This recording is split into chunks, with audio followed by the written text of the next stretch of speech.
Keeper of the Lost Cities, Neverseen, Chapter 6. "How can we have a stowaway?" Fitz asked, as Mr. Forkle shouted, "Show yourself!" Nothing happened for a moment. Then Della appeared behind Biana. "Mom?" Fitz said, rushing to tackle-hug her before he shouted at her sister, "How could you keep this secret?" "I made her swear not to say anything," Della explained. "And I only involved her because I needed to hold on to someone while we were teleporting." "Why the subterfuge?" Mr. Forkle asked. "Please, tell me you don't doubt our ability to protect your children?" "Quite the opposite."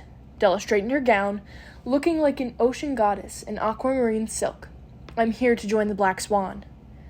The words seemed to dangle, waiting for someone to reach out and grab them. "Does Dad know?" Fitz asked. "Of course. He wanted to join, but we decided he'd be more useful if he stayed working with the council, and my talents are far better suited for covert activities." "Ms. Vacker," Mr. Forkle started. "Della," she corrected. "Your offer is generous, Miss Della," Mr. Forkle emphasized, with a slight smile. "But we already have a vanisher working with us." "No one can vanish the way I can. Not even my son, and I'm sure you've heard how valuable Alvar's been to the council." She blinked out of sight, reappearing a second later, knee-deep in the river. Sophie wasn't sure what was crazier, how fast Della had moved, or how she hadn't caused any ripples in the water. "Impressive," Mr. Forkle admitted, when Della reappeared next to Biana, showing how her gown was still dry. "But the question is whether letting you join would be wise. Someone as high-profile as yourself could be an influential advocate," Della finished for him. "When the council finally comes to their senses, do you think the council will instantly trust you? The Vacker name may have had a few controversies lately, but it still holds incredible influence and power." Mr. Forkle studied Della. "I see you've already removed your registry pendant." "I would never put any of you at risk. Plus, I wanted to prove that I'm committed." "And yet you make the commitment too lightly." "Do I?" Della's melodic voice hardened. "I trust my children, and 3 others who might as well be my family, to your care." "Your children's situation is different," Mr. Forkle argued. "We both know we cannot leave them to the council's caprice." "But I could protect them on my own." Della vanished again, reappearing with a melder pressed to Mr. Forkle's head. "Do not underestimate me, sir." "You're not the only one with tricks up your sleeve," Mr. Forkle warned her. He tapped his right temple, and Della's arm dropped to her side. "Are you a mesmer?" Sophie asked, remembering Grady's similar feats. "My tricks are more limited," Mr. Forkle admitted, "but the mind is more powerful than the body. Never forget that." "I won't," Della said. Vanishing in the same instant, Mr. Forkle collapsed. She reappeared, balancing on his belly, with one of her jeweled shoes pressed against his throat. He kicked and thrashed, but couldn't throw her off. "I believe you've proven your point, Miss Vacker," he wheezed. She pressed her shoe down harder. "I told you to call me Della." "Whoa! Remind me never to get on your mom's bad side," Keith said. "A valuable lesson for everyone," Della agreed, jumping to the ground and offering Mr. Forkle a hand up. "Everyone believes I'm a fragile beauty hiding behind my husband's shadow, but I'm far more powerful than anyone imagines." "I can see that." Mr. Forkle wiped the mud off his long black tunic. "But I alone cannot approve your admittance to our organization. All I can promise is to bring the matter before our collective." "Collective?" Sophie said. "Our ruling order," Mr. Forkle clarified. 5 overseers, each with equally weighted votes. "So there are 4 other leaders we've never met?" Keith asked. "There are many members you've never met, but that is a good thing. The more people we have helping our cause, the more chance we have of making a difference." "All the more reason to let me join," Della said. "Perhaps," Mr. Forkle agreed. "I'll make the suggestion when I speak with the collective, but first, we have a problem. I did not plan for a stowaway, so we are short 1 lufterator." "I can tweak mine so 2 can share," Dex said, bending his into a Z shape. He made only a few more tweaks before holding up the mouthpiece proudly. "Now it works on each end." They'll have to keep their faces very close together, Mr. Forkle noted. Foster and I volunteer, Keith shouted. Ugh, if anyone's going to share with Sophie, it should be me, Dex argued. Wait, why do I have to share? Sophie asked. Yeah, I nominate Dex and Keith, Fitz agreed. So do I, Mr. Forkle decided. Keith, give your left-orator to Della. Wait, what just happened? Keith asked. Fitz, Biana, and Sophie cracked up. Dex fumed as Mr. Forkle ordered him and Keith to test the gadget to make sure the left-orator still worked. They had to stand so close their noses practically touched. Gross, Keith whined, spitting out his mouthpiece. The air tastes like Dex's breath. Keith's breath's just as nasty, Dex snapped. But you can breathe, Mr. Forkle clarified. When they nodded, he ordered everyone into the water. They gasped as the cold soaked through their clothes, except Della, who strode through the water, totally dry. Did you know your mom could do that? Sophie asked Fitz. I did, Biana jumped in, and I will figure out how to do it. She blinked out of sight, and when she reappeared, her hair was dripping wet and stuck to her face. It's going to take some practice. I still can't believe you didn't tell me Mom was with us, Fitz grumbled. Now you know how I feel when you and Dad were busy planning all your secrets visiting to the Forbidden Cities. Sophie had never considered how much the search for her had affected the Vacker family. They'd all lived with secrets and broken laws for 12 years. The river grew deeper, and they switched from wading to swimming. Sophie struggled to paddle while holding her backpack until Fitz reached over and carried it for her. Thanks, she mumbled, wishing she could swim so effortlessly. Within minutes, he'd reached the elephant-sized water dinosaurs. Echidons are friendly, right? She asked Biana. Of course. Biana swam to the purple-toned echidon and stroked the base of its neck. See? Totally harmless. Sophie swam to the blue-toned echidon, and it made a gurgly, growling sound. That's how it says hi, Fitz promised, pulling himself onto his green echidon's back. Sophie copied him while transmitting friend over and over. Her tweaked genes allowed her to communicate telepathically with animals. She couldn't tell if the echidon understood. Some creatures' thoughts were in images or emotions. Still, the echidon didn't chomp her head off, so she took that as a good sign. Dex and Keith, meanwhile, were having a very difficult time finding out how to sit on their echidon.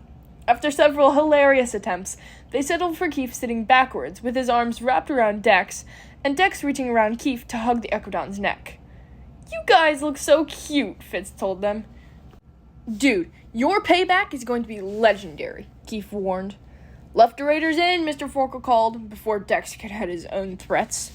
Sophie took one last deep breath and slipped the gadget into her mouth. She'd barely grabbed her echidon's neck before Mr. Forkle shouted, Dive! Down, down, down they plunged, all the way to the bottom of the river, where the water felt cold and gritty. Sophie's balefire pendant gave her just enough light to see Fitz and his echidon swimming beside her. He held out a thumbs up to ask if she was okay. She nodded, taking several shallow breaths as he pointed to where Mr. Forkle and Della had taken the lead. Sophie was glad her echidon seemed to be following on its own, since she had no idea how to steer the plesiosaur. Fitz stayed beside her, with Biana right behind and Dex and Keith a little farther back. The echidons swam at a steady pace until the shore dropped away, and Sophie realized they'd reached the ocean. Then each echidon stretched out its neck, tucked its flippers, and let out a piercing scream. The shrill whine was louder than a whale song, richer than dolphin squeaks, and powerful enough to part the tide. The sound pitched higher, then lower, swirling the water into a funnel that blasted the echidons forward like a rocket. Whenever the vortex slowed, the creatures cried again, blasting them faster and faster, until Sophie was sure they'd crossed the whole ocean. And maybe she was right, because when they finally slowed, the water was tropical teal and swarming with colorful fish. They surfaced minutes later, floating along a river that cut through an enormous underground cavern. A thin crack split the ceiling, letting in just enough sunlight to bounce off the glinting rock walls.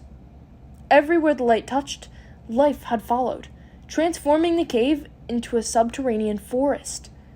The farther the river led them, the more the cave widened, until all Sophie could see in any direction was the ever-stretching paradise. "Can you believe this place?" Dex whispered. Sophie inhaled the sweet, heady scents. Honeysuckle, jasmine, plumeria, plus dozens of other aromas she couldn't recognize. It definitely wasn't the bleak cavern she'd expected after her previous experience with the Black Swan hideout. "Okay, I am done with Dex snuggle time," Keith announced, as he and Dex's Ecodon swam up beside Sophie's. He leaped from his plesiosaur to hers and prodded Sophie's Ecodon to swim away from the rest of the group. "Relax," he said, tightening his grip on Sophie's waist. "I won't let you fall." That wasn't why she was nervous. The last time she'd sat like this with Keith, they were flying with Sylvanie across the ocean. The alicorn had been carrying them to the Black Swan that night as well. Sophie hoped this time wouldn't end so violently. Keith must have been sharing the same terrifying memories, because he whispered, "I will never let my mom hurt you again."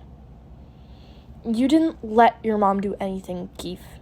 You know that, right?" "You heard what Orly said. The council's going to blame my dad for not knowing what my mom was up to. But he's not the only empath who lived with her. You told me yourself, you can't feel a lie, only the emotions going along with it. I still wasn't paying close enough attention. Why would you? No one assumes their family's evil." He tensed at the word, and Sophie glanced over her shoulder. "Sorry, I didn't mean that." "Yes, you did, and she is, and I should have seen it." "You can't do that, Keith. Adeline told me once, hindsight is a dangerous game. The clues seem too obvious when you know what to look for. Believe me, I would know." She'd replayed her kidnapping and Kendrick's murder more times than she'd ever admit. And each time, she saw more warnings she shouldn't have missed. But she couldn't let herself take the blame. The elven mind couldn't process that level of guilt. Their sanity shattered under the weight of the burden. She'd watched it happen to Alden over his guilt from what happened to Prentice, an innocent member of the Black Swan he'd condemned to madness and exile before he realized the Black Swan weren't really the villains. The only reason he could still function was because Sophie had found a way to heal him.